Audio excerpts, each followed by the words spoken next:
Last time हमने directly map, set associative और fully associative caches की थी। सो सादा सा सवाल है, डायरेक्टली मैप्ड हमने की क्यों थी? Why not always fully associative?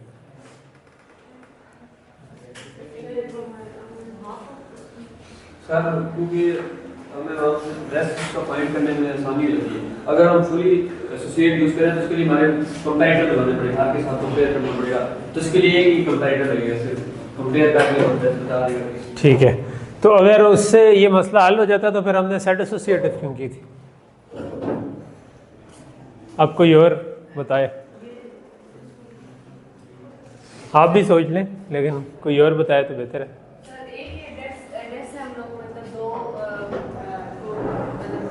दो चीज़ों को मतलब हम लोग कर सकते हैं, प्रेफर कर सकते हैं, उसी एड्रेस हम लोग देख सकते हैं कि वो अगर मैपिंग फिक्स्ड होगी तो एक से ज़्यादा चीज़ें अगर उस पर मैप होगी तो क्या होगा?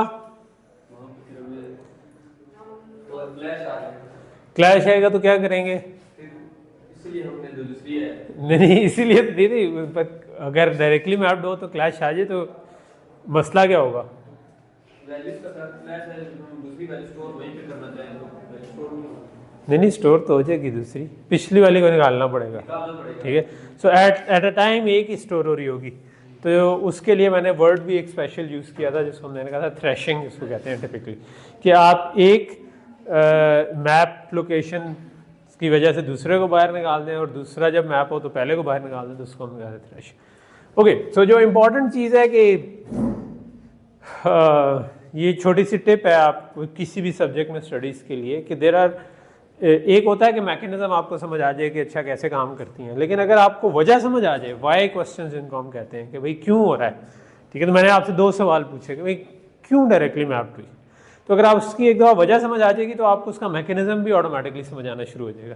और इसी तरह दूसरे सेट एसोसिएटिव क्यों की, तो उसमें फिर आपको जो क्यों क्वेश्चन होते हैं ना, वो दिमाग को ज़्यादा अच्छा स्ट्राइक करते हैं, क्योंकि हमारे नेचुरल क्यूरियोसिटी होती है, अगर वो रिजॉल्व हो जाए तो हमें वो चीज़ याद रहती है और हम रिटेन रहती है कि एक्चुअली क्या वजह थी, और आपको दोबारा वो एक स्टोरी बिल्ड हुई होती है आपके दिमाग में कि अच्छा इस तरह से चीज़ें बन रही थी और ये डिसीजन मैंने इस वजह से लिया।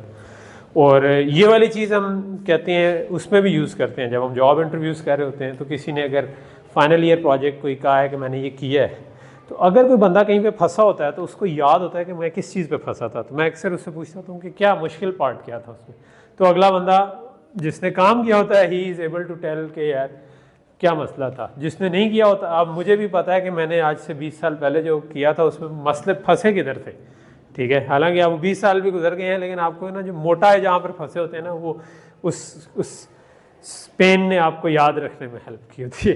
तो सो वाई क्वेश्चंस जो हैं वो थोड़ा सा दिमाग, मेंटल एफर्ट डिमांड करते हैं, बट उसकी वजह से चीज़ें याद रहती हैं, ठीक है। तो अल्लाह ताला ने हमारे दिमाग को 0 मीटर होने पर नहीं कहना कि जी 0 मीटर दिमाग है, इस्तेमाल नहीं हुआ तो इसको बड़ा जी ज़बरदस्त है, इस्तेमाल करना है इसको हमने, ठीक। Okay, coming back, so this was a summary के हमने कहा था कि डायरेक्टली मैप में जो हमारे पास एड्रेस आएगा उसी कुछ हिस्सा तो हमने कहा था कि ब्लॉक ऑफसेट होगा, तो हमने कहा था कि मेमोरी को हम नंबर ऑफ ब्लॉक्स में तोड़ देंगे, उस ब्लॉक के अंदर किधर जाना है वो ब्लॉक ऑफसेट है, और ब्लॉक नंबर मीन्स के ओके, तो जो पूरा इंडेक्स प्लस टैग है this is your block number, ठीक है। अब डायरेक्टली मैप करेंगे तो हमने उसमें से एक हिस्से को कह दिया कि ये हमारा इंडेक्स है, और बाकी जो रह गया उसको हमने कहा कि हम सेव कर लेंगे। जब भी कोई एड्रेस आएगा, सो एड्रेस कब आएगा, या लोड वर्ड की इंस्ट्रक्शन होगी या स्टोर वर्ड की होगी, या इंस्ट्रक्शन फैच करते हुए हम कैश को एक्सेस, जैसे ही एड्रेस आएगा हम इंडेक्स के थ्रू जाके देखेंगे कि क्या टैग वही पड़ा हुआ है, वैलिड की बिट 1 है, यानी ये तो नहीं है कि शुरू में सब कुछ 0 था और मैंने भी 0 एड्रेस दिया तो मैच हो गया, हम समझे पड़ा हुआ है, असल में वैसे ही 0 था, ठीक है। तो वैलिड की बिट ये बता रही है कि असल में इधर कुछ पड़ा हुआ कि नहीं। तो जब भी हम मेमोरी से कुछ फैच करके लाएंगे तो हम वैलिड की बिट को 1 कर देंगे, शुरू में सारी वैलिड की बिट 0 होंगी, ठीक। सो शुरू में हमेशा मिस होंगे, लेकिन थोड़ी सी देर में कैश में डाटा इकट्ठा होना शुरू हो जाएगा और चीज़ तेज़ होना शुरू हो जाएगी। और फिर हम ये पूरा जो कैश का ब्लॉक है उसके अंदर कौन सा वर्ड लेना है उसके लिए हमने एक मार्क्स लगा दिया, वो ब्लॉक ऑफसेट से चूज हो जाएगा। ब्लॉक ऑफसेट यही बता रहा था कि उस ब्लॉक के अंदर कौन सा बाइट या कौन सा वर्ड हमने पढ़ना है। टू वे सेट एसोसिएटिव में हमने कहा था कि ऐसे दो सेट्स बना लें, ठीक है। सो उस केस में हमारा जो अगर मैंने लेट से मेरे पास 512 टोटल लोकेशंस थी, तो जब मैंने टू वे बनाना हुआ तो मुझे फिर वो या तो 256 करनी पड़ेंगी, ठीक है। अगर डायरेक्टली मैप में 512 थी तो टू वे में मुझे उसको दो हिस्सों में मैं तोड़ दूंगा। तो जब मैं 512 था तो इसका मतलब है पहली जो 9 बिट्स थी वो चूज़ करती थी इंडेक्स, क्योंकि 2⁹ इज 512। और अगर 256 है तो पहली 8 बिट्स अब यूज़ होना शुरू हो जाएंगी। तो यानी जब भी आप एसोसिएटिविटी बढ़ाएं कीपिंग द साइज सेम, तो आपका इंडेक्स छोटा होता जाता है, ठीक है। और टैग एक थोड़ा सा बढ़ जाता है, ठीक है। तो क्योंकि बाकी की सारी बिट्स टैग होती है तो टैग थोड़ा सा बढ़ जाता है। फुली एसोसिएटिव में आपका इंडेक्स ही खत्म हो जाता है और सबका सब टैग होता है और आपने हर लोकेशन से कंपेयर करना है। सो अगर 512 डीप टैप है, जिस तरह में कैश है 512 लाइंस हैं, तो इसका मतलब 512 कंपैरेटर्स लगाने पड़ेंगे। सो टिपिकली हम फुली एसोसिएटिव कैश ज़्यादा डीप कैशेज़ में नहीं इस्तेमाल करते, लेकिन अगर कोई छोटी कैशेज़ हों, क्योंकि कैशिंग का कॉन्सेप्ट आपको समझ आना चाहिए। कैशिंग का कॉन्सेप्ट क्या है कि जो भी मोर फ्रीक्वेंट चीज़ है उसको अपने पास स्टोर कर लो और उधर चेक कर लो।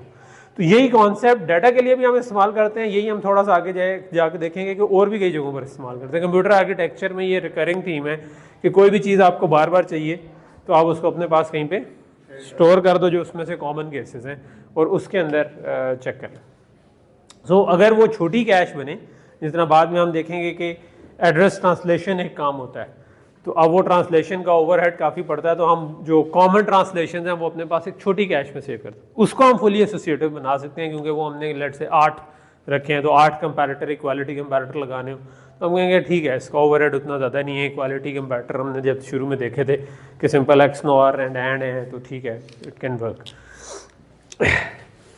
ओके, सो जो पीछे हमने पढ़ा था, आई थिंक लास्ट लेक्चर में मैं उसको रिप्लेसमेंट कह गया था, वो बेसिकली प्लेसमेंट पॉलिसी थी, ठीक है, कि प्लेस किधर करना है।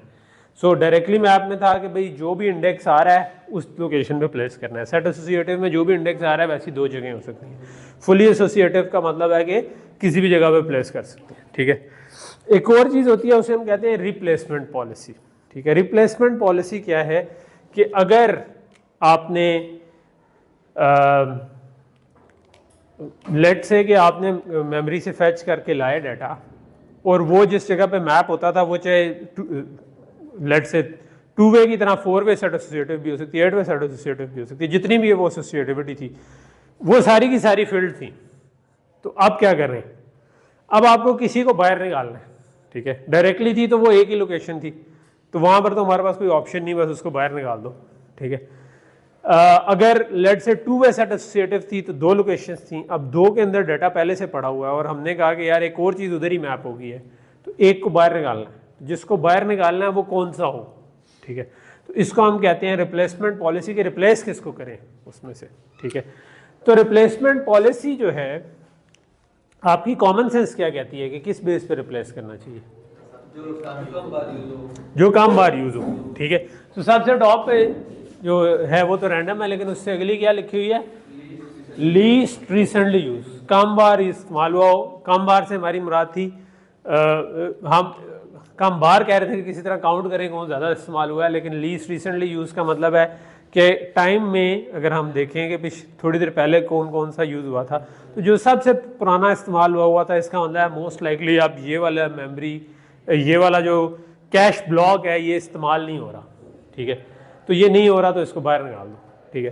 तो मतलब वैसे तो नहीं बाहर निकालना था क्योंकि हो सकता है इस्तेमाल हो रहा हो, लेकिन अब क्योंकि मजबूरी थी, एक नया ब्लॉक आ गया जो कि अभी भी इस्तेमाल हो रहा है, तो हम उसको निकाल दें जो कि सबसे पुराना ब्लॉक था। तो एक पॉलिसी है कि आप लीस्ट रिसेंटली यूज कर दें, which is obviously the optimal policy, जिसका बेस्ट तरीका तो यही है कि आप लीस्ट रिसेंटली यूज कर दें।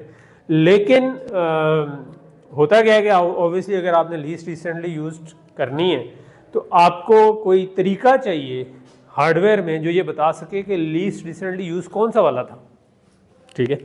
तो हमें हार्डवेयर में कहीं पे ये स्टोर करना है कि भाई हाँ ये वाला अभी यूज़ हुआ है, ये उससे पहले यूज़ हुआ था, ये ठीक है। तो for example 4 way set associative है, तो आपके पास 4 ब्लॉक्स पड़े हुए हैं और हर एक में कैश लाइन है। तो तो अब आपको एक वैलिड की बिट थी, एक टैग था और पूरा ब्लॉक था, उसके साथ कुछ एक्स्ट्रा बिट्स रखनी पड़ेंगी कि यार ये 0 नंबर पे यूज हुआ है, ये 1 नंबर पे हुआ है, ये 2 पे हुआ है, ये 3 पे हुआ है। जब भी आप कैश ब्लॉक अपडेट करेंगे तो आप बाकियों का नंबरिंग भी अपडेट करेंगे, क्योंकि हो सकता है कि ये काफ़ी देर से ना यूज़ हुआ हो, तो अब ये इस्तेमाल हो गया तो अब ये 0 नंबर पे आ गया, तो 0 नंबर वाला 1 पे चला जाएगा, 1 नंबर वाला 2 पे, 2 वाला 3 पे और ये 0 पे आ जाएगा। ठीक है, तो हमें ऐसा कोई मैकेनिज्म हार्डवेयर में बनाना पड़ेगा। ठीक है, तो ऑब्वियसली उसके लिए कुछ स्टोरेज की बिट्स ऐड होंगी और कुछ हार्डवेयर में मैकेनिज्म ऐड होगा। तो लीस्ट रिसेंटली यूज जो है उसमें हर एक्सेस पे तमाम की स्टेट अपडेट होगी, और एक हमें छोटे सेट पे तो हम इम्प्लीमेंट कर सकते हैं, बड़ा सेट हो जाए तो फिर यही बिट्स भी बढ़ती जाएंगी। ठीक है, तो कई दफ़ा इस किस्म की सूडो LRU, इसको LRU कहते हैं लीस्ट रिसेंटली यूज को, तो सूडो LRU का मतलब है जो एग्जैक्टली लीस्ट रिसेंटली यूज ना हो बट उसका अप्रॉक्सीमेशन हो। ठीक है, तो वो यूज़ होती है अगर 4 to 8 बेस्ड एसोसिएटिव कैश हो, तो उसमें कई दफ़ा यूज़ होती है। ये एक और जगह पे भी यूज़ होती है। आपने ऑपरेटिंग सिस्टम अभी पढ़ लिया या पढ़ना है? जब आप ऑपरेटिंग सिस्टम पढ़ेंगे तो सॉफ्टवेयर में भी ये यूज़ होती है, यानी कि यही काम जो है ना कि हमने कैश के अंदर करना है, यही हमने पेजेस में भी करना होता है कि कौन सा पेज मैं मेमोरी के अंदर रखूँ। तो उसमें भी एक सूडो LRU टाइप की पॉलिसी यूज़ होती है, जिसमें आप पेजेस के साथ इंफॉर्मेशन ऑपरेटिंग सिस्टम ने सेव की होती है कि ये वाला पेज कब यूज़ हुआ था, ये वाला पेज कब यूज़ हुआ था। ठीक है, तो वो चीज़ होती है।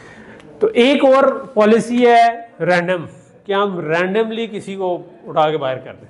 ठीक है, ना हमारी कोई बायस ना किसी और में, तो हमें कोई रैंडम नंबर जनरेटर, कोई जो बेसिकली ट्रू रैंडम नंबर तो नहीं लेकिन सूडो रैंडम नंबर जनरेटर जो होते हैं वो बनाना कोई इतने मुश्किल नहीं होते। ठीक है, तो आप सूडो रैंडम नंबर जनरेट करें एक, और आप उसकी बेस पर डिसीजन करेंगे यार इसको किक आउट कर दो। ठीक है, तो उसमें कभी कभी रिसेंटली यूज भी आउट हो जाएगा, लेकिन इसमें जनरली कह लो कि क्योंकि बायस कोई नहीं होगी ना, क्योंकि रैंडम है। ठीक है, तो बस तो कई जगहों पे ठीक होगा, लेकिन कभी कभार कोई गलत भी आउट हो जाएगा। तो ये भी बुरी पॉलिसी नहीं है, यानी कि इसके ऊपर भी स्टडीज़ हैं कि क्या चीज़ चल रही।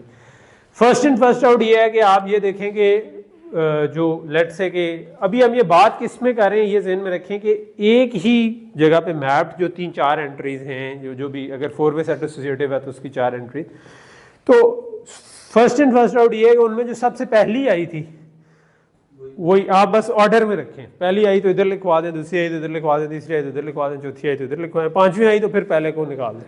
ठीक है, easy to implement because all you need is a count के मैं इस वक्त किधर हूँ। ठीक है, और जिधर भी हो आप उधर को रिप्लेस करते जाओ। ठीक है, तो इम्प्लीमेंटेशन वाइज थोड़ी सी ईजी हो जाएगी।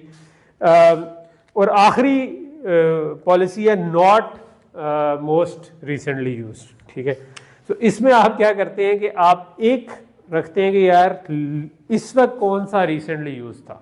ठीक है, तो बाय डिफॉल्ट आप FIFO चल रहे होते हैं कि भाई इधर लिखवाया, इधर लिखवाया, इधर लिखवाया, इधर लिखवाया, लेकिन आप साथ जब भी मेमोरी एक्सेस होती है तो आप जो सा 0 नंबर वाला एक्सेस हुआ था तो एक 2 बिट में 0 रख देंगे, 1 नंबर वाला एक्सेस हुआ था तो 1 रख देंगे, 2 वाला हुआ था तो 2 रख देंगे, 3 वाला हुआ था तो 3 रख देंगे। तो आपके पास हार्डवेयर में किसी जगह पर ये इंफॉर्मेशन स्टोर्ड है कैश के अंदर ही, कि कैश के जो चारों सेट हैं उनके लिए एक नंबर स्टोर्ड है कि आखिरी वाला कौन सा एक्सेस हुआ था। तो अगर FIFO ने जो नंबर कहा है कि अगला मैंने ये रिप्लेस करना है वो मैच कर जाते हैं, तो आप उसको एक आगे ले जाते हैं। आप कहते हैं नहीं ये तो अभी भी यूज़ हुआ था, इसको रिप्लेस नहीं करते, अगले अलग कर देते हैं। ठीक है, तो यानी कि आप उसके फर्स्ट इन फर्स्ट आउट करने वाले मैकेनिज्म में एक बम्प की सपोर्ट रखते हैं कि आप 1 इंक्रीमेंट कर सकें पॉइंटर को। ठीक है, तो आप बाय डिफ़ॉल्ट 0 1 2 3 चल रहे हैं, लेकिन आप उसमें एक 1 ऐड करने की सपोर्ट रखें, तो उससे दरमियान की एक म्याना रवि हो जाती है कि वो लीस्ट रिसेंटली यूज भी रिप्लेस नहीं हुआ और किसी हद तक फर्स्ट इन फर्स्ट आउट भी चल। तो these are the kind of choices जो कि आपने एज अ हार्डवेयर डिज़ाइनर लेनी होती हैं जब आप कैश आर्किटेक्ट करें। ठीक है, ओके, ये सेकेंड ऑर्डर इफेक्ट है because replacement only happens on Mrs, कि जब आपका रिप्लेसमेंट तभी होगी जब आप कैश मिस हुई है और आप मेमोरी से फैच कर कर लाए हैं, तो आपका टाइम तो इन दी एंड उस वक्त लग ही रहा है, और मिसेस की प्रोबेबिलिटी निस्बतन हिट की प्रोबेबिलिटी से काफ़ी कम होती है। सो मिस जो है टिपिकली मतलब 90% से ज़्यादा टाइम आप हिट कर रहे होते हैं, 10% से कम टाइम होता है अब वो डिपेंड करता है कि वो बड़ा साइज़ कर लेंगे तो वो 10% से काफ़ी कम हो जाएगा, छोटा साइज़ कर लेंगे तो 10% के करीब होगा, लेकिन रफली इसके करीब नंबर चल रहे होते हैं। ओके, सो रिप्लेसमेंट पॉलिसी होगी। अब ये है कि हमारा जो हमने 5 स्टेज पाइपलाइन बनाई थी उसमें कैश फिट हो किधर रही है, जो भी हमने कैशिंग का कॉन्सेप्ट पढ़ा वो किस जगह पे फिट हो रहा है। सो बेसिकली ये वही हमारी 5 स्टेज पाइपलाइन है जिसके अंदर हम इंस्ट्रक्शन फैच करते थे। तो लेट से कि हमने कहा था ये प्रोग्राम मेमोरी है, प्रोग्राम मेमोरी से उठाएंगे और उसके बाद आप रजिस्टर्स से डाटा उठाएंगे, उनको ALU को देंगे और फिर लोड वर्ड या स्टोर वर्ड होगा तो इस पे लिखवा देंगे और फिर रजिस्टर पे राइट बैक कर दें। तो ये वही 5 स्टेज जो क्लासिक पाइपलाइन हमारी बनती है। इसके अंदर कैश इस तरह से फिट होती है कि जो हमारा असल ऑब्जेक्टिव था कि हम बड़ी से बड़ी मेमोरी लगा सकें, तो हमने कहा कि ये जो डाटा मेमोरी और प्रोग्राम मेमोरी थी इसको हम कह देंगे कि ये इंस्ट्रक्शन कैश और डाटा कैश है, या प्रोग्राम कैश और डाटा कैश है, जो भी कहें। सो बाय डिफ़ॉल्ट क्या होगा कि आप अब प्रोग्राम काउंटर कैश को देंगे और कैश हमें, क्योंकि डायरेक्टली मैप का जिस तरह हमने हार्डवेयर पढ़ा था या सेट एसोसिएटिव का, वो अगर हिट हो गई तो वो आपको डाटा उसी तरह दे देगी जिस तरीके से पहले दे रही थी। ठीक है कि आपने एड्रेस दिया, उसने डाटा दे दिया, साथ उसके एक सिग्नल होगा जो बता रहा होगा कि हिट हुआ या नहीं हुआ। सो ये हिट का सिग्नल इसके साथ निकल रहा है। अगर हिट नहीं हुआ तो हम इसको रोक देंगे, और रोकने का क्या तरीका है, हम ऊपर से बबल इंसर्ट करना शुरू कर देंगे। हम कहेंगे भाई तू नो ऑप चलाता रहे, ठीक है। और मेमोरी कंट्रोलर नीचे हमने एक बनाया होगा जो मेमोरी को फिर एक्सेस करता होगा, और वो मेमोरी को एक्सेस करेगा, मेमोरी से पूरा जो कैश लाइन उठा कर लाएगा, कैश लाइन उठा कर लाएगा और इस कैश में लिखवा देगा। ठीक है, डिपेंडिंग ऑन जो भी हमने पीछे अभी रिप्लेसमेंट पॉलिसी या प्लेसमेंट पॉलिसी पढ़ी है। अगर डायरेक्टली मैप कैश है तो उसको पता है फलां जगह पे लिखवाना है, पिछले को उठा दो। अगर सेट एसोसिएटिव कैश है तो 2 जगह होंगी या 4 जगह होंगी, डिपेंडिंग ऑन कि 2 वे है कि 4 वे है, और हम उसमें से जो भी पॉलिसी हमने रखी होगी, रैंडम रखी होगी, तो जो उड़ाना है उड़ा दो, और अगर खाली जगह है तो हम खाली जगह पर लिखवा दें। सो और जैसे ही वो लिखवा देगा वो उसके बाद दोबारा इस बबल को ख़त्म कर देगा। अब आपका दोबारा वही वाली इंस्ट्रक्शन चलेगी और वो वाला डाटा आ जाएगा। तो यहाँ से डाटा आप, और यही काम हम डाटा कैश के साथ करेंगे। सो इस केस में हम इंस्ट्रक्शन फैच कर रहे थे और इंस्ट्रक्शन मिस हुई थी, तो हमने इंस्ट्रक्शन की पूरी कैश लाइन फैच की। इस केस में हम लोड वर्ड कर रहे थे या स्टोर वर्ड कर रहे थे, तो उस केस में मिस हुआ कि यार वो तो इधर नहीं है, तो आप मेमोरी में चले जाओ और मेमोरी से उठा कर लो। ठीक है, लोड वर्ड था तो मेमोरी से उठा कर लाना पड़ेगा, और अगर स्टोर वर्ड था तो मेमोरी में लिखवाना पड़ेगा। ठीक, अच्छा, अब इस केस में लेट्स से कि लोड वर्ड में हिट नहीं हुआ तो क्या करेंगे, हम पीछे पूरी पाइपलाइन को स्टॉल कर देंगे, क्योंकि उसमें कुछ नई फैच तो हो चुकी है। ठीक है, लेकिन हमें इस जगह पर डाटा चाहिए था। ठीक है, तो जब मेमोरी से फैच करके वो वर्ड आ रहा होगा तो हम वो वाला वर्ड इधर देंगे और इसको दोबारा रिज्यूम कर देंगे। ठीक है, तो मेमोरी कंट्रोलर बताएगा कि ये वो वाला डाटा आ गया, ये मैंने कैश में लिखवा दिया है, तो चल पड़ो। ठीक, सो यहाँ तक समझ आइए कि इस तरह से हम पूरा इम्प्लीमेंट कर सकते हैं। आप स्टिल अगर जो आपको पहला लेक्चर से याद हो कि मैंने आपको क्या कहा था कि एक वेरिएबल को सॉर्ट आउट करें, उसके बाद दूसरा ऐड करें, राइट। सो हमने पहला वेरिएबल सॉर्ट आउट किया था अनपाइपलाइन प्रोसेसर। सेकंड वेरिएबल हमने कहा था कि उसको फास्ट करना है, पाइपलाइन करें। थर्ड वेरिएबल हमने ऐड किया है कि मेमोरी बड़ी करनी है तो हम कैश लगा दें। ठीक है, तो हमने ये थर्ड थिंग सॉर्ट आउट कर लिया बीच में। ठीक है, और इस तरीके से हम एटलीस्ट चला सकते हैं। दिस इज़ नॉट अगर हम इस तरीके से चलाएंगे तो हमारा प्रोसेसर कोई दुनिया का बड़ा अच्छा प्रोसेसर नहीं होगा, क्योंकि ऑब्वियसली थोड़ा सा चलेगा फिर बहुत सी देर रुक जाएगा, फिर थोड़ी देर चलेगा फिर बहुत सी देर रुक जाएगा। एम्बेडेड कामों के लिए ठीक होगा। ठीक है, एम्बेडेड काम जिस तरह आजकल जो 3-4 फील्ड्स हैं बहुत पॉपुलर, उनमें एक इंटरनेट ऑफ थिंग्स या IoT जिसे कहते हैं। तो IoT डिवाइसेस से मुराद यही है कि बहुत सारे डिवाइसेस के अंदर जो माइक्रो कंट्रोलर लगे हों, तो माइक्रो कंट्रोलर्स में जनरली ज़्यादा स्पीड नहीं चाहिए होती, तो उसके लिए ये ठीक है। उसके लिए आप चाहते हैं कि छोटे से छोटे फुटप्रिंट का सस्ता तरीन प्रोसेसर बन सके ताकि आप हर डिवाइस में फिट कर दें, लेकिन उसमें प्रोग्रामेबिलिटी हो कि मैं जो मर्जी उस पर चला सकूं। तो ये आपको वो फ्लेक्सिबिलिटी दे देगा कि अच्छा आप जो भी चलाना चाहते हैं वो चला लें, बड़ी कैश के साथ, बड़ी मेमोरी के साथ। लेकिन ये है कि आप कहते हैं आप उतना फास्ट नहीं होगा। ठीक है, तो फास्ट अगर करना है तो उसके लिए हम आगे जाकर प्रॉब्लम मिड के बाद हम आएंगे कि हमने अगर फास्ट वाले प्रोसेसर जो आपके डेस्कटॉप्स, लैपटॉप्स वगैरह में चलते हैं उनमें क्या करना पड़ता है। ठीक है, सो यहाँ तक चीज़ क्लियर होगी। वेरिएबल हमारे रिजॉल्व होते जा रहे हैं। ठीक, ओके। सो मुझे वैसे ये वाली स्लाइड यानी कि पसंद है इन अ सेंस कि जब वेरिएबल एक रिजॉल्व हो जाता है ना तो कि आपने कैशेस पूरी समझी, उसके बाद अच्छा अब पूरी पिक्चर क्या है, पूरी पिक्चर जब समझ आ रही होती है ना तो वो क्या कहते हैं जो चस आती है ना जो वो उस वक्त आती है मुझे, ठीक है। तो आप लोगों को भी हम क्या रुलते गए हैं पर चस आ जाएगी, ठीक है। ओ चलो जी, चस सही है तो साथ ही बिजली गई है, ठीक है। अच्छा ओके,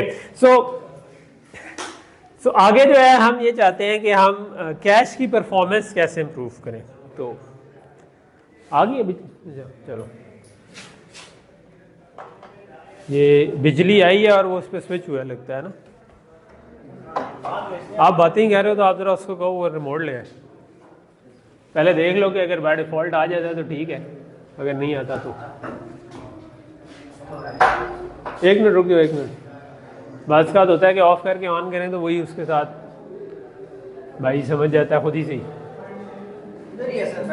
चलो बुला लो, अभी वो नेटफ्लिक्स और ट्विटर और ये चीज़ें दिखा रहे हैं, फन स्टफ दिखा रहे हैं, नॉट लाइक कि कंप्यूटर आर्किटेक्चर वाला फन तो नहीं है मगर उस लेवल का मज़ा नहीं है इनमें। ओके अरे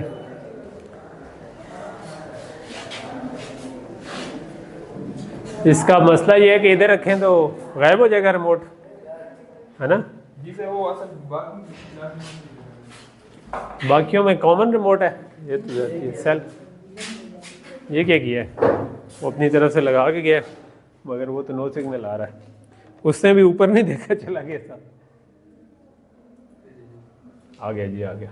ओके कोई बात नहीं, मैं अभी पर तोल रहा था कि बोर्ड पे ये लिख दूँ, उसमें कोई खास बात तो है नहीं। ओके सो जो कैश है उसकी जो भी हम ये हार्डवेयर में डिज़ाइन कर रहे हैं, eventually what we want is कि हम किसी तरह क्वांटिफाई कर सकें कि परफॉर्मेंस बेहतर कैसे किस चीज़ की है, ठीक है। सो कैश की परफॉर्मेंस कैसे क्वांटिफाई करेंगे, कैश अच्छा परफॉर्म कर रही है या बुरा परफॉर्म कर रही है। सो उसके लिए हम यूज़ करते हैं एक term average memory access time, कि ऑन एवरेज मेमोरी एक्सेस पे कितना टाइम लगता है। कि बाय डिफ़ॉल्ट मेमोरी एक्सेस पे अगर 40 साइकिल लगने थे अगर कैश ना लगी होती, कैश लगी है तो वो बाय डिफ़ॉल्ट हिट होकर लेट से एक ही साइकिल में डाटा देती है, लेकिन लेट से 90% हिट होता है और 10% मिस हो जाता है। तो अब वो जो 10% मिस है उस पर वो 40 साइकिल पड़ते हैं, ठीक है। तो ऑन एवरेज उसकी क्या बनेगी, सो उसकी एवरेज कैलकुलेट इस तरीके से होती है कि hit time plus miss rate into miss penalty. तो हम ये कह रहे हैं कि यार हिट टाइम लेट से 1 साइकिल है, बाज़ केसेस में 2 या 3 साइकिल की कैशेस भी होती हैं। जिस तरह हमने वो जो R4000 देखा था तो उसमें 2 साइकिल लग जाते थे एक्सेस करते करते, 5 या 7 स्टेज डीप थे, ठीक है। तो डाटा मेमोरी में भी 2 साइकिल लगते थे, इसमें भी। तो वो बाज़ का आप एक्सेस टाइम 2 साइकिल का भी बना लेते, लेकिन हिट टाइम प्लस, तो हिट टाइम लेट से आ गया 1, क्यों वैसे तो बाय डिफ़ॉल्ट है 1 साइकिल, ठीक है। तो मैं अभी वैसे 1 कह रहा हूँ but it could be another number as well. तो ये आपका आ गया कि ये तो पढ़ना ही पढ़ना है, चाहे हिट हो चाहे मिस हो। प्लस हम कह रहे हैं कि कितना मिस रेट है, तो मैं कहता हूँ कि मिस रेट है लेट से 10%। तो 10% इज 0.1, 10/100 जो होता है वो 0.10% का मतलब होता है 0.1। तो this is our miss rate into miss penalty. So let's say कि मेरी मिस पेनल्टी पड़ती है 40 साइकिल की, ठीक है। तो मैं कहता हूँ कि अच्छा ये 40 आ गया, ठीक है। तो इसका मतलब है कि हर दफ़ा 1 साइकिल तो पढ़ना ही पढ़ना है, plus 10% of the time 40 cycle मुझे पढ़ने हैं, तो 0.1 इंटू 40 भी पढ़ने हैं, ठीक है। समझ आ रही है ना बात, ये कैलकुलेशन। तो 0.1 इंटू 40 अगर मैं करूँ तो ये क्या बन जाएगा 4। तो इसका मतलब है कि 5 is average memory access time. हालांकि हम 90% हिट कर रहे हैं और 90% ऑफ टाइम हमें एक ही साइकिल पड़ा है, लेकिन क्योंकि 10% ऑफ टाइम हमें बड़ी फकी पड़ती है, ठीक है, 40 साइकिल की।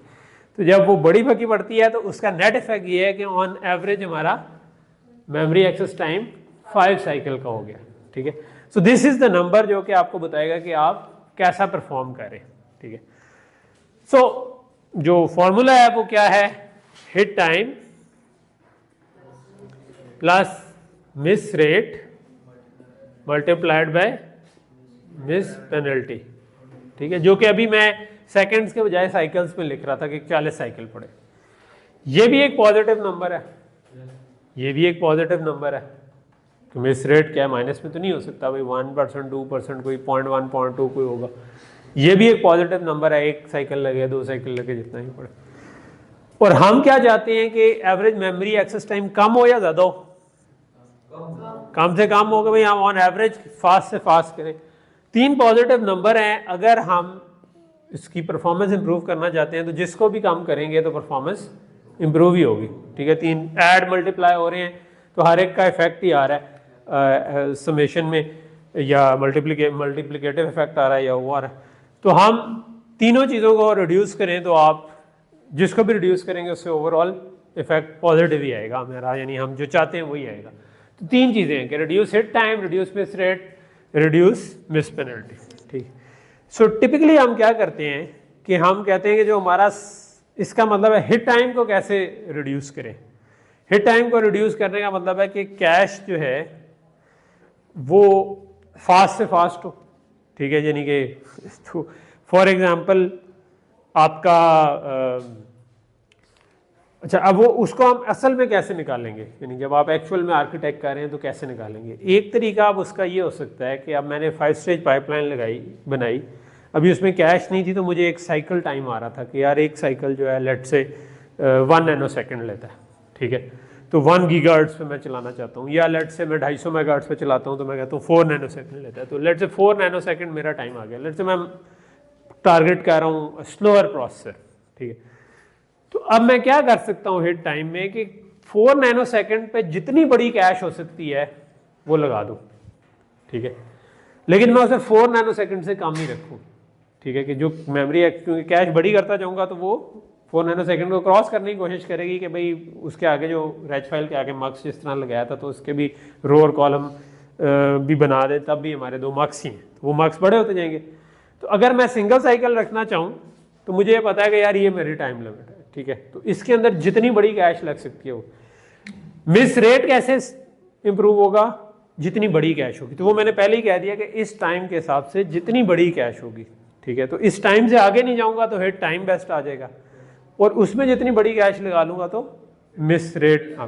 मिस पेनल्टी जनरली हमारे ज़्यादा इख्तियार में नहीं होती, क्योंकि जो अब वो आपने DDR जैसी भी लगाई है वो लगाई है, लेकिन ये है कि मिस पेनल्टी में उसके बाद का तो आप ये तरीका कर लेते हैं कि मल्टी लेवल कैश बना लेते हैं, कि आप कहते हैं कि यार एक छोटी कैश होगी, मिस पेनल्टी अवॉइड करने के लिए मैं इससे बड़ी कैश लगा लूँ, अगर इसमें मिस हुआ तो उसमें हिट हो जाए, उसमें हो सकता है 4-5 साइकिल में हिट आ जाए, तो मिस पेनल्टी जो 40 साइकिल की पड़नी है उसके बजाय मुझे 5-6 साइकिल 10 साइकिल, जो उससे लेट से आधी भी पड़े तो आपका वो जो, क्योंकि 5 बना था इस वजह से, ये जो हमने 40 से ज़रब दी थी, तो इसको काम करने के लिए आप मल्टी लेवल कैश भी लगा सकते, ठीक है। तो जनरल अप्रोच यही होती है कि 1 या 2 साइकिल का हिट टाइम रख के आप उसमें जितनी बड़ी कैश लगा सकते हैं वो लगा लेते हैं, ठीक। सो यही चीज़ इधर ऊपर लिखी हुई है। तो मॉडर्न टेक्नोलॉजी में अगर हम बात कर रहे हो तो we are talking about 8 to 32 kilobyte cache. अगर हम सिंगल साइकिल ये जो 5 स्टेज पाइपलाइन बना रहे हैं ना, तो इसके अंदर अमूमन आप इस रेंज में कर सकेंगे कि इतने किलोबाइट हमारे पास सिंगल साइकिल में एक्सेस हो पाती।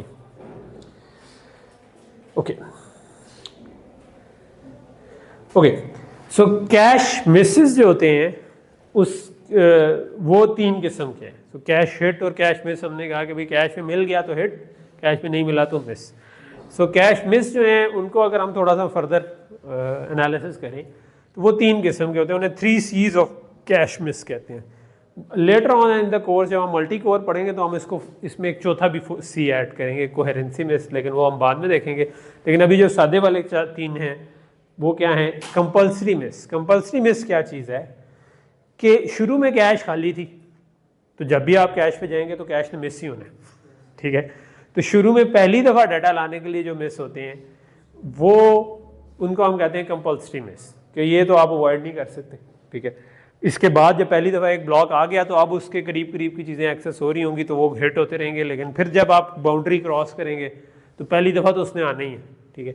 तो ये वो वाली मिस है कि आपकी जितनी मर्जी आप एसोसिएटिविटी बढ़ा लो, आप फुली एसोसिएटिव बना लो, स्टिल ये मिस होना ही होना है। इसका ताल्लुक इससे नहीं है कि आपने डायरेक्टली मैप रखा था तो इस वजह से मिस हो गया, या कोई और रखा था इस वजह से, ये होना ही होना है, ठीक है। दूसरा है कैपेसिटी मिस। कैपेसिटी मिस ये है कि जो आपको एक्चुअल में डाटा चाहिए था वो कैश के साइज से ज़्यादा ही था, ठीक है, तो अब कोई ना कोई चीज़ तो बाहर जाएगी, ठीक है, तो उसको हम कहते हैं कैपेसिटी, ठीक है।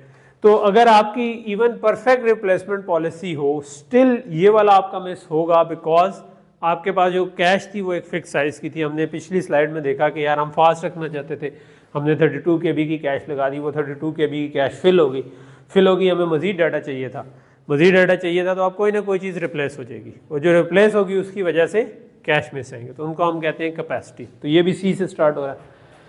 और आखिरी है कॉन्फ्लिक्ट मिस। कॉन्फ्लिक्ट मिस वो हैं जो कि हमने कहा था कि एक की वजह से दूसरे को बाहर करो, ठीक है। This is because of the policy that we chose. हमने क्या किया, हमने कहा कि यार डायरेक्टली मैप बना दो, तो आप जब भी डाटा आएगा तो पीछे अगर डाटा उस जगह पे पड़ा था तो वो बाहर जाएगा। अगर हमने 2-वे सेट एसोसिएटिव बनाया था तो अगर तीसरा डाटा उस जगह पे आ गया तो बाहर होगा। 4-वे था तो 5वां डाटा उस जगह पर आ गया तो वो बाहर होगा। तो इसको हम कहते हैं कि जो मिसेस जो कि कोलिजन्स की वजह से आए हैं, जो हमारी एसोसिएटिविटी की वजह से बाउंड, इसको अगर हम एसोसिएटिविटी बढ़ाएं तो ये रिजॉल्व हो सकते हैं, ठीक है। अगर 4-वे के बजाय 8-वे कर देंगे तो ये और कम आ जाएंगे, 8-वे के बजाय 16-वे। लेकिन जैसे जैसे एसोसिएटिविटी बढ़ाते जाते हैं, हार्डवेयर उतना ज़्यादा बढ़ता जाता है, कंपैरेटर बढ़ते हैं, नॉट ओनली कंपैरेटर बल्कि पावर भी आपकी उसके हिसाब से बढ़ती है, क्योंकि आपको इतनी बड़ी मेमोरी से फैच करने में जो है टाइम लग रहा होता है, ठीक है। तो हम एज अ डिज़ाइनर हमने ये भी चॉइस लेनी होती है कि पावर को हम कितना कर सकते हैं बर्दाश्त, ठीक है। सो अगर हम मोबाइल के लिए कर रहे हैं तो हम पावर हमारा एक काफ़ी इंपॉर्टेंट कंसर्न होगा। अगर लैपटॉप के लिए भी कर रहे हैं तो पावर हमारा, बैटरी लाइफ हमारा एक कंसर्न होता है, तो हम वो रखते हैं।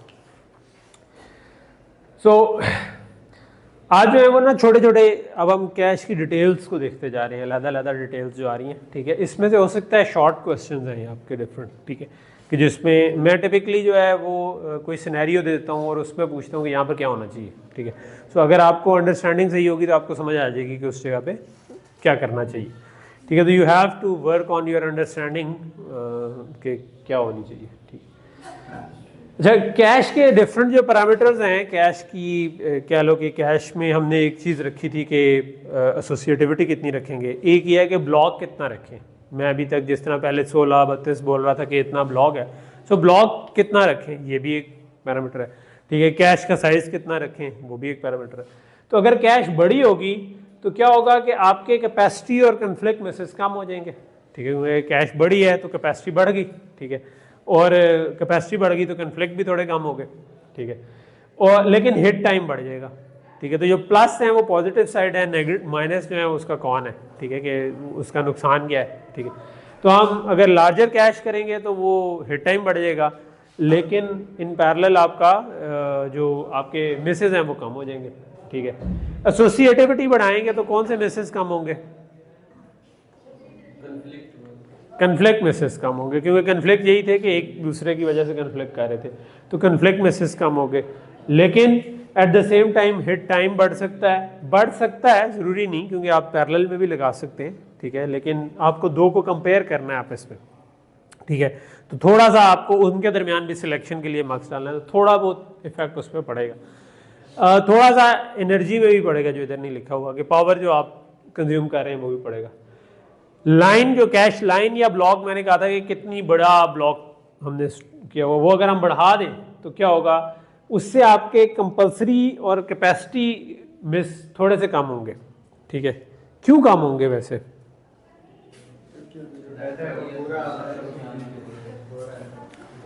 भाई हमने तो कैश उतनी रखी है, लेकिन हमने उसका कहा है कि उसका एक ब्लॉक बढ़ गया, तो उससे क्या होगा?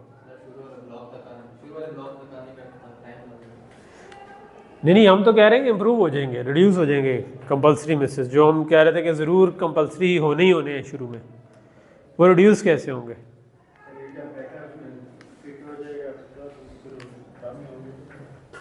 डाटा तो सारों में फिट होना है।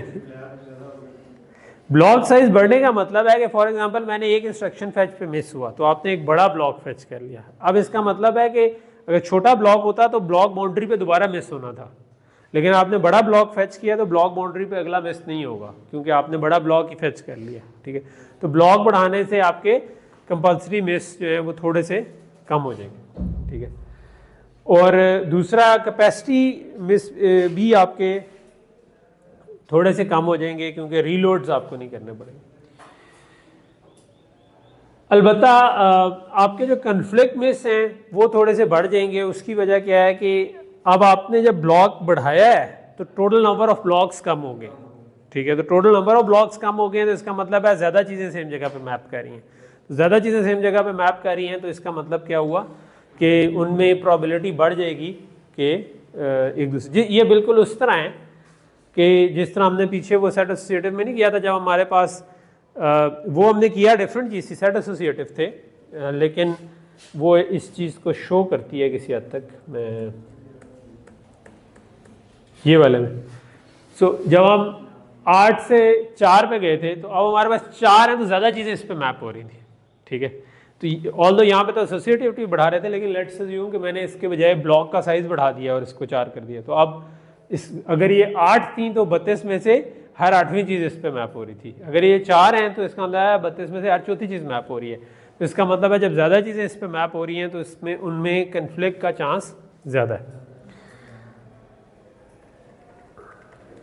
तो ये जो आखिरी बात थी कि कन्फ्लिक्ट मिसेस की वजह से आपका जो इफेक्ट इसमें बढ़ेंगे, ये मैं उससे शो कर दिया। ठीक, ओके।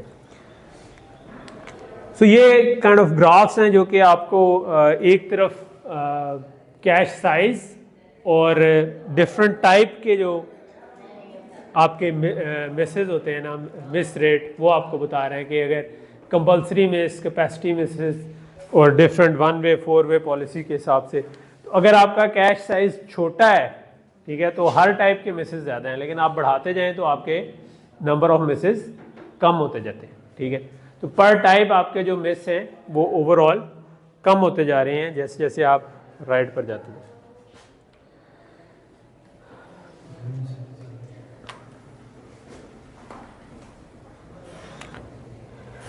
अच्छा, एक चीज़ जो थी जो आपका लाइन साइज की हमने बात अभी की थोड़ी देर पहले कि ब्लॉक बड़ा कर लें। ठीक है, ब्लॉक बड़ा करने की वजह से क्या होता है कि आपके ज़्यादा वर्ड जो है वो इकट्ठे फैच हो जाते हैं, तो फ़ायदा भी होता है, लेकिन उसकी हमने एक दूसरी चीज़ देखी कि उससे कन्फ्लिक्ट मिस थोड़े से बढ़ भी जाते हैं। लेकिन इसका थोड़ा सा एक और फ़ायदा भी होता है, वो ये फ़ायदा होता है कि हमने जब मेमोरी शुरू में देखी थी तो हमने कहा था कि उसको एक्सेस करने में थोड़ा टाइम लगता है, लेकिन आप एक पूरा बर्स्ट इकट्ठा उठा सकते हैं। ठीक है, यानी कि सेम एड्रेस से अगला एड्रेस अगला एड्रेस अगला एड्रेस उठाना वो अगले साइकिल में उठ सकता है। तो पहला डाटा आने में आपको टाइम लगता है, लेकिन उससे अगला डाटा अगर उसी के साथ एडजेसेंट हो तो मसला नहीं। तो कैश में क्योंकि ब्लॉक में हमने मेमोरी को ही तोड़ा हुआ है तो हमें बर्स्ट रीड जो है उसको हम थोड़ा सा यूज़ कर सकते हैं। ठीक है, दूसरा इसका एक और फ़ायदा ये है कि आपका जो टैग का ओवरहेड है वो भी थोड़ा सा कम हो जाता है, क्योंकि आपके जो अगर नंबर ऑफ ब्लॉक्स बड़े करते हैं तो लेस ब्लॉक्स आएंगे ना। टोटल जो हमने मेमोरी को कहा था कि ब्लॉक्स में तोड़ दें तो वो लेस ब्लॉक्स आएंगे तो आपका ब्लॉक ऑफसेट बढ़ेगा, लेकिन जो बेसिकली 3 हिस्से थे ना, ऑफसेट और ब्लॉक नंबर, तो अगर मैं साइज बढ़ाऊंगा तो ऑफसेट की बिट्स बढ़ जाएंगी तो ब्लॉक नंबर की बिट्स कम हो जाएंगी। तो कम होगी तो इसका मतलब वो जो टैग हमें सेव करना था वो भी थोड़ा सा कम हुआ है, तो कुछ ये फ़ायदा भी है। ठीक है, और आपके बर्स्ट ट्रांसफ़र की मैंने पहले ही बात कर दी कि वो कर रही है। बर्स्ट के अलावा हमने एक और भी डी रैम में देखा था कि पैरेलल में लगी थी, वो जो डिम की तस्वीर थी जिसमें मल्टीपल चिप्स पैरेलल में लगी हुई थी, और हमने कहा था कि सेम एड्रेस सारों को दे तो पैरेलल में ज़्यादा डाटा उठा लें। तो वो भी फ़ायदा है कि आप ज़्यादा डाटा इकट्ठा उठाने का कुछ ना कुछ फ़ायदा है। नुकसान इसका क्या है कि हमारे कन्फ्लिक्ट मिसेस बढ़ते हैं। ठीक है, और उसकी वजह से बैंडविड्थ होती है। तो you have to take a choice कि जिसमें आप जितना इसको मैक्सिमम बढ़ा सकते हैं और वो गेन ले लें, but at the same time conflict miss इतने ज़्यादा ना बढ़े कि हमारा कहते हैं कि वो इसका बेनिफिट उससे रिजॉल्व।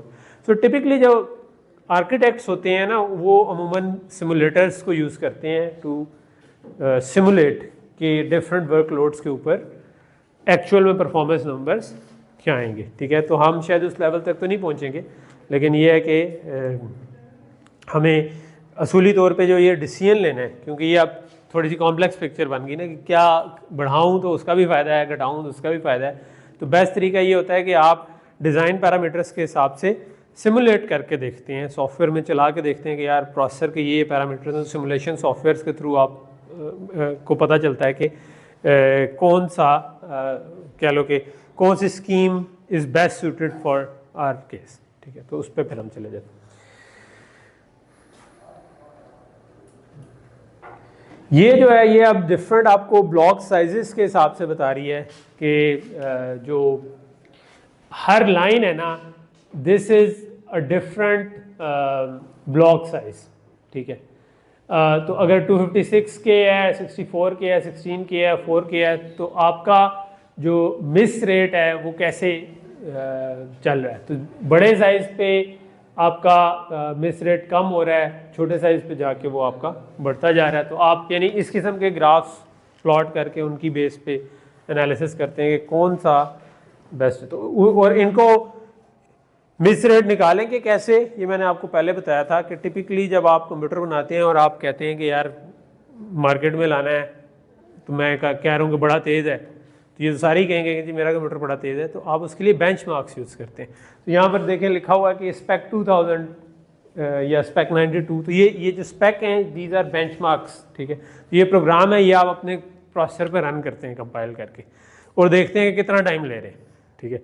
इसी तरह आप उस पर एनालिसिस कर सकते हैं कि अच्छा इस बेंचमार्क के ऊपर मिस रेट कितना पड़ा था, ठीक है। तो आप तो उन बेंचमार्क्स के थ्रू आप, तो बेंचमार्क्स भी अमूमन एक प्रोग्राम नहीं होता है, सेट ऑफ प्रोग्राम्स होते हैं जो डिफरेंट, जो एक्चुअल में आपके प्रोग्राम चलते हैं उसको मॉडल करने की कोशिश कर रहे होते हैं, ठीक है।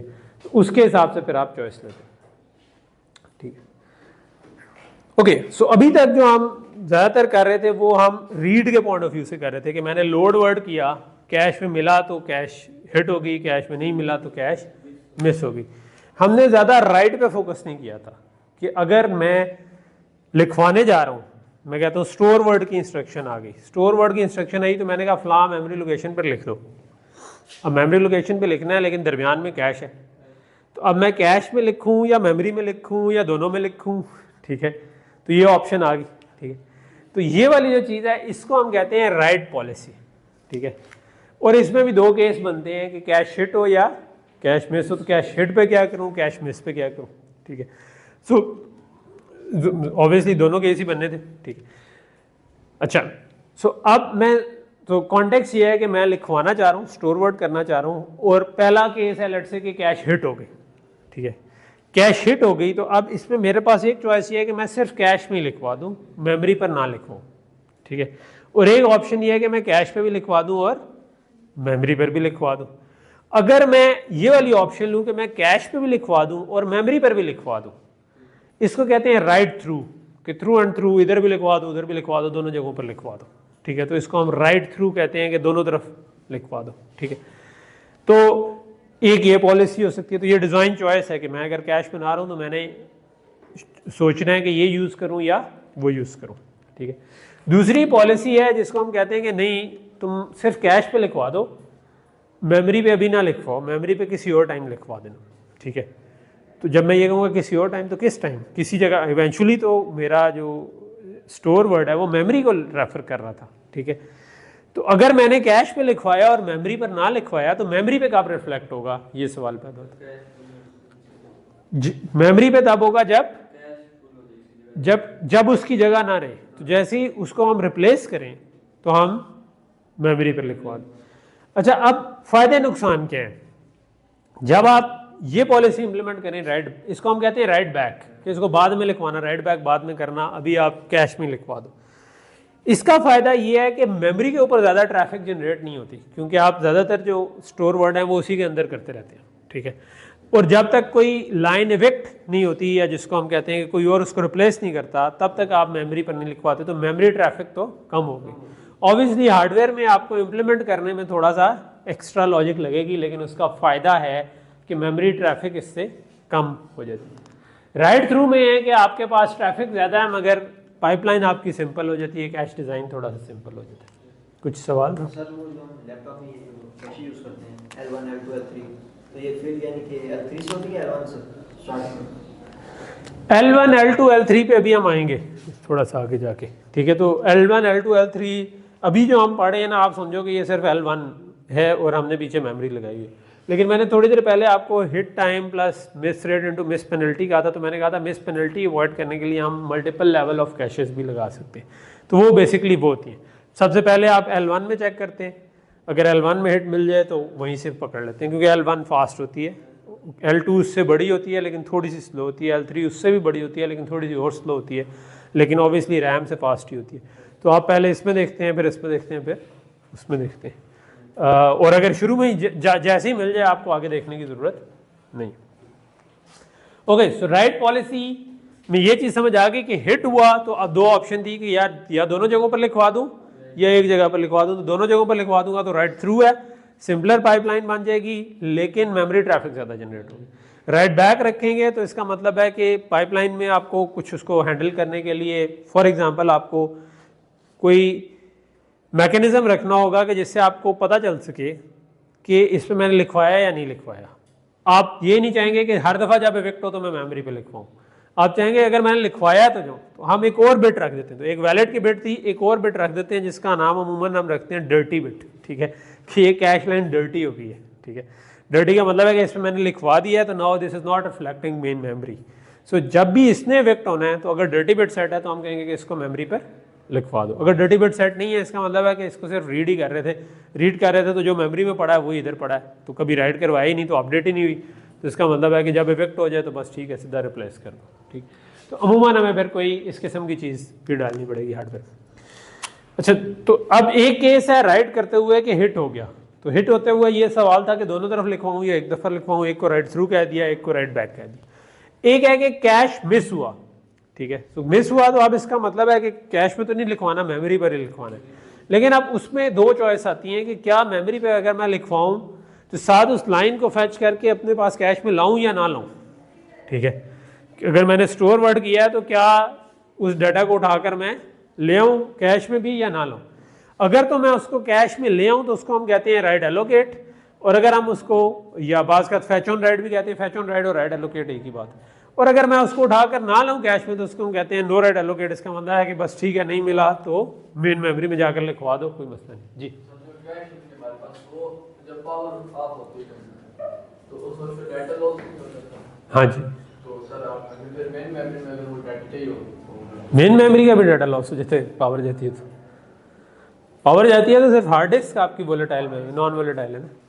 हाँ, तो जब आप दोबारा ऑन करते हैं तो वो जो पुराना डाटा मेमोरी में होता है वो ख़त्म हो गया होता है। आप शुरू से उठते हैं, आप समझते हैं कि सारी मेमोरी खाली है, और आप उससे हार्ड आपका जो ऑपरेटिंग सिस्टम का एग्जीक्यूटेबल जो किसी जगह पे आपकी हार्ड डिस्क या मोबाइल है तो उसके स्टोरेज कार्ड पे पड़ी होती है, वहाँ से वो बूट होता है और मेमोरी में लोड करता है और फिर प्रोग्राम चलाता है दोबारा। जब नया प्रोग्राम दोबारा चलेगा तो वो दोबारा मेमोरी में लोड होगा। जी सर, अगर हम टास्क मैनेजर से इंटीग्रेट करते हैं तो तब ये होता है, अगर हम पीसी नॉर्मली या लैपटॉप शट डाउन करते हैं तो ये कैशे से नहीं जाता। क्या नहीं कैशे से जाता? ये जो हम प्रोग्राम रन कर रहे हैं हाँ हाँ सर, वो कैशे से बेसिकली नहीं जाते। अगर आप इनके नॉर्मल रूटीन में काम करें तो टास्क मैनेजर में सर जब तक वो टास्क चल रहा है तब तक वो कैशे में स्टोर रहता है। L3 L2 L1 में सर वैसे स्पेस की ज़्यादा होती है, लेकिन आप ये कह रहे हो कि शट डाउन करते हैं तो कैश से नहीं जाता? सर अगर नॉर्मल में सर नहीं होता। नहीं चला। देखो कैश का एक और आपको कैसे पता कि नहीं जाता? सर मैंने लैपटॉप पर चेक किया ना तो 2 दिन से चल रहा था उसको, इनके बेसिक रूटीन में जो आप चेक करते हैं ना। नहीं, कैश का हमें तो कहीं से नज़र नहीं आता कि कैश में क्या पड़ा सर हुआ। आप टास्क मैनेजर से चेक करके देखें कि आपको कितने दिन से लैपटॉप चल रहा है। कितना? शटडाउन सर प्रॉपर्ली नहीं होता कभी कोई लैपटॉप जो हम टास्क रन करते हैं वो सर नहीं होते, इनके एंड नहीं होते, हमें करने पड़ते। टास्क एंड करने की एक और बात है। आप ये काम कर रहे हैं तो जब आप शट डाउन करते हैं तो वो आता है ना कि सर टास्क के ऊपर आता है अगर वो आप प्रॉपर ना बंद करें तो वो चलता रहता है और उसका कैश स्टोर होता रहता है सर तब तक जितने दिनों तक आप उसको एंड नहीं करते टास्क मैनेजर से। नहीं आप दो चीज़ों को मिक्स कर रहे हैं, ठीक है। ये जो L1, L2, L3 कैश है ये थोड़ा सा डिफरेंट चीज़ है। ये है कि जब कोई प्रोग्राम इस वक्त रियल टाइम में चल रहा है और उसने किसी वक्त एक्सेस किया है मेमोरी को, तो उसको कैश में रखना है या नहीं रखना। तो इस वक्त हो सकता है कि मेरे कंप्यूटर पर टास्क मैनेजर में जाऊँ तो 30-35 चीज़ें पैरेलल में चल रही हूँ, प्रोसेस में जाकर मैं देखूँ तो ठीक है। उनमें से हो सकता है कि इस वक्त सिर्फ 5 या 10 का डाटा कैश में हो जो एक्चुअल में चल रही है। जिस तरह पावर पॉइंट चल रहा है इसका डाटा होगा, कुछ पीछे ऐसी सर्विसेज जो ऑपरेटिंग सिस्टम की चलती रहती हैं उनका डाटा कैश में होगा, बाकी यूज़ ही नहीं हो रही होंगी ठीक है। बाकी हो सकता है कि कुछ देर बाद कभी एक्टिव होती हो तो कैश में आती हो, जैसी फिर थोड़ी देर बाद कोई और उसको रिप्लेस कर देता हो। फिर एक और कैशिंग का जो लफ्ज़ है ना वो इस्तेमाल होता है कि आपका जो एक कैशेस का लफ्ज़ इस्तेमाल होता है जिस तरह आपने कोई वेब एप्लीकेशन यूज़ की तो उसका डाटा वो हार्ड डिस्क में ही कुछ सेव कर लेता है आपके लिए, उसको भी हम कहते हैं कि वो कैश है ठीक है। और अगली दफ़ा आप जब वो वेबसाइट लोड करते हैं तो वो वहीं से उठा लेता है डाटा, तो ज़रा फास्ट लोड होती है ठीक है। इसी तरह ये L3 नहीं है, ये एक अलग है, ये हार्ड डिस्क के ऊपर चल रहा है, इसका ताल्लुक उस वाली कैश से नहीं है ठीक। हाँ, ये यानी कि ये उसने कुछ डाटा कैश करके रखा हुआ, वहीं से बफर कर लिया। आपने कोई वीडियो प्ले की थी, वो आधी पौनी लोड हुई थी, तो क्रोम ने पीछे उसको अपने पास किसी तरह स्टोर कर लिया, वो हार्ड डिस्क पे स्टोर हुआ है ठीक है। तो आप उसको दोबारा जब करेंगे या रैम में बास का स्टोर हुआ होता है ठीक है। तो ये उससे थोड़ा सा डिफरेंट है ठीक है। ये नहीं होता प्रोग्राम जब आप कंप्यूटर शट डाउन कर देते हैं ना तो तब आपकी रैम एंड कैश दोनों आप समझें कि वो एम्प्टी हो जाते हैं। रीबूट के ऊपर आपका हमेशा दोबारा फिल इन होते हैं ठीक। ओके, सो कॉमन कॉम्बिनेशन इनके जो हैं कि अमूमन write through with no write allocate है, write back with write allocate है, ये जनरली चल रहा होता है। ऑल्दो इसके 4 कॉम्बिनेशन बनते हैं, डिज़ाइन करते हुए आप वो भी बना सकते हैं, इसके अलावा भी कॉम्बिनेशन, लेकिन ये वो हैं जो ज़रा कॉमन कॉम्बिनेशन। राइट में एक और मसला भी होता है, वो मसला ये होता है कि जब आप राइट करते हैं ना तो अमूमन राइट में आपको एक नहीं 2 साइकिल चाहिए होते हैं, क्योंकि आपका पहली दफ़ा जब टैग कंपेयर होगा कि पहली साइकिल में पता चला कि भाई पढ़ा भी हुआ है या नहीं पढ़ा हुआ, और फिर आपने उस जगह पे राइट भी करना है ठीक है। तो क्योंकि जब तक आपको पता नहीं चलेगा कि वो एड्रेस इस जगह पर कैश में है तब तक आप राइट तो नहीं कर सकते ठीक है। तो अगर वो मैच ही नहीं कर रहा तो और आपने फिर भी राइट कर दिया तो गलत लिखा जाएगा। तो राइट को आपको 2 साइकिल चाहिए होते हैं। पहली चीज़ ये कि टैग मैच हो ठीक है, टैग मैच होने के बाद आपको राइट करना होगा ठीक है। तो अमूमन आप अगर उसी साइकिल में करना चाहें तो वो तो स्लो हो जाएगा, तो आप 2 साइकिल में इसको तोड़ लेते हैं। लेकिन अब उसको क्या करें ठीक है, उसको हम फास्ट भी रखना चाहते हैं ठीक है, कि वो तेज़ भी हो, लेकिन हम कहते हैं तो पहली ऑप्शन तो यही है कि स्लो कर दें ठीक है। और आगे हम कैम टैग कैश देखेंगे कि अगर हिट हो तभी इनेबल होती है, लेकिन ज़्यादातर जो है वो थर्ड सोल्यूशन है कि पाइपलाइन करें राइट को, और वो इस तरीके से काम करता है कि आप एक एक्स्ट्रा रजिस्टर ऐड करते हैं जिसमें राइट डाटा लिख लेते हैं ठीक है। तो जब भी आपका इधर हिट हुआ तो अब आपके पास वो डाटा भी पड़ा हुआ है, एड्रेस भी पड़ा हुआ है। अगली दफ़ा अब मसला क्या है कि जब मैंने अगली दफ़ा रीड करना हो सकता है यही एड्रेस आ जाए, तो मैंने स्टोर वर्ड किया था तो उसके बाद लोड वर्ड आया और वो उसी एड्रेस पे था, तो अगर वही एड्रेस हुआ तो वो इस वाले एड्रेस से मैच कर देगा ठीक है। तो हमने मैच करने के लिए टैग के साथ भी लिखा हुआ है, लेकिन हमने ना ये वाला जो एड्रेस टास्क, तो जब भी यानी राइट आया तो हमने उसका एड्रेस और डाटा 2 रजिस्टर्स में सेव कर लिया, और मैच करते हुए हम नॉर्मल सिर्फ टैग मैच नहीं कर रहे बल्कि उस एड्रेस से भी कंपेयर कर रहे हैं। वो जो ऊपर कंपैरेटर लगा हुआ है वो ये काम कर रहा है। वो क्या कर रहा है, वो कह रहा है कि एड्रेस आया उसका टैग देखो कि जो इस वक्त अगले साइकिल में लिखवाने वाला उससे तो नहीं मैच कर रहा, अगर उससे मैच कर रहा है तो इसका मतलब है this is the latest data ठीक है, जो भी हमने कैश में लिखवाया नहीं है लेकिन हमारे पास पड़ा हुआ है ठीक है। तो हम आगे एक मार्क्स लगा देंगे और हम कहेंगे कि अगर उससे मैच कर लिया तो ये वाला डाटा उठा लो, अगर उससे मैच नहीं किया तो जो कैश से निकला था डाटा वो उठा लो। तो आपका मैच अगर हो गया तो आपके पास 2 ऑप्शन बन गई, या आप उससे उठा लो कैश से, या आप जो आपने टेम्परेरी जब अगला आप एक्सेस कर रहे होगे कैश की तो आप ये वाला डाटा लिखवा दोगे और अगला जो नया डाटा आया हुआ है उससे उसको अपडेट कर दो। तो इस तरीके से काम करते हैं। यहाँ पर हम आज रुकते हैं जी, तो ठीक है कमर।